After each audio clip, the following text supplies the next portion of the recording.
আজকের দিনটা আমার মনে থাকবে। কারণ আজকে হচ্ছে আমার সবজি পুড়ে যাওয়ার দিন। একবার নয় দুবার। একবার আমি, একবার ছেলে। মানুষের একবার পড়ে যায় ঠিক আছে। কিন্তু দুবার। তো যাই হোক ভিডিওটা তোমরা দেখলে পুরোটা বুঝতে পারবে যে কিভাবে কি হলো। Good morning everyone. সবাই কেমন আছো? আশা করি ভালো আছো। আমিও ভালো আছি। পুতুল দে ব্লগে নতুন একটা ভিডিওতে তোমাদের অনেক স্বাগতম। তো গত ২ দিন হয়ে গেল বাবু আটা নিয়ে এসছে। ৫ কেজি আটা নিয়ে এসছে। তো ৫ কেজি প্লাস এটা আমরা আশীর্বাদ আটা খাই। তো এটা আজকে নিয়ে এসছে গণেশ আটা। ওই জন্য একবার ভাবলাম যে চেঞ্জ করে ২ কেজি নিয়ে আসবো। গ্রামেরই দোকান থেকে নিয়ে এসছে। কিন্তু আবার ভাবছি যে ২ দিন হয়ে গেল আবার কিছু বলবে।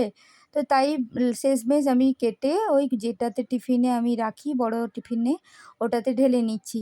দুদিকেই মত ছিল না। প্রথমত গণেশ আটা বলে, ২ নম্বর হচ্ছে এই বৃষ্টির সময় না বেশি আটা থাকলে কেমন নিচের দিকটা ডাব হয়ে যায়, যেটা আমার একদম পছন্দ নয়। তো যাই হোক ২ দিন হয়ে গেছে বলে কেটে আমি কৌটোতে ভরে নিচ্ছি। তারপরে যে কাণ্ডটা আমাদের হয়েছে সেটা সম্বন্ধে একটু শেয়ার করব তোমাদেরকে। কাণ্ডটা হয়েছে আমাদেরই পাড়ার একটা জা ওদের ঘরের ওই মানে দেশি পটলের গাছ লাগিয়েছে। তো ভালোবেসে আমাকে মোটামুটি ওই ১০-১২টা খানিক পটল দিয়েছিল। সেদিন ছিল রাধা অষ্টমী, মানে কালকে গেছে রাধা অষ্টমী। আমি ভাবলাম যে এই পটলগুলো খুব ভালো, একদম ঘরোয়া পটল, এই আলু আর পটল দিয়ে কষা করি। তো যেই রকম ভাবা সেই রকম কাজ, কষা করব বলে কেটে টেটে নিলাম। তো প্রথমে পটলটাকে ভেজে নেব। যেহেতু পটল একটু লাল লাল করে ভেজে নিলে তারপরে আলুটা দিলে হয়ে যাবে। সেই ভেবে আমি আগে পটলটা দিলাম। তো পটলটা হলো কি আমার, মানে পটলটা চাপিয়ে দিয়ে আমি একটা কাজে নিচে গেছি। এসে দেখি পটলগুলো আমার পুড়ে গেছে।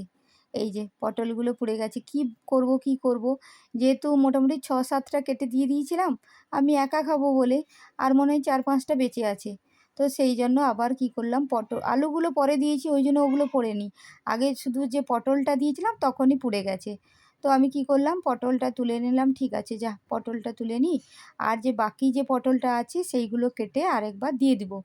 সেই রকম পোড়া পটলগুলো আমি কেটে নিয়ে আবার পটল কাটলাম। সেই আবার পটলগুলোকে কেটে এই যে কেটেছি ওই পটলগুলো তুলে ফেলে দেবো, আর এই পটলগুলো কেটে দিয়ে দেবো। দিয়ে আমার সবজি টবজি বেশ কষে মানে ভালো করে জমকালো করে কষে টষে আমি সবজিটা নামাতে যাব, সেই সময় একজন আমাকে নিচে ডাকছে। তো আমি আমার ছেলেকে ওই জায়গাতেই দাঁড় করিয়ে দিয়ে গেলাম। আমি বললাম, বাবু তুই এইখানে দাঁড়িয়ে দে, ১ মিনিট পরে এটা অফ করে দিবি। ওমা, ও ১ মিনিট পরেও কি ও ভুলবশত খেলতে চলে গেছে নিচে। এসে যখন দেখে, দেখো কি অবস্থা আমার কড়াইটার। দেখো, এই ছিল আমার ভিডিও। তোমরা দেখে নিশ্চয়ই বুঝতে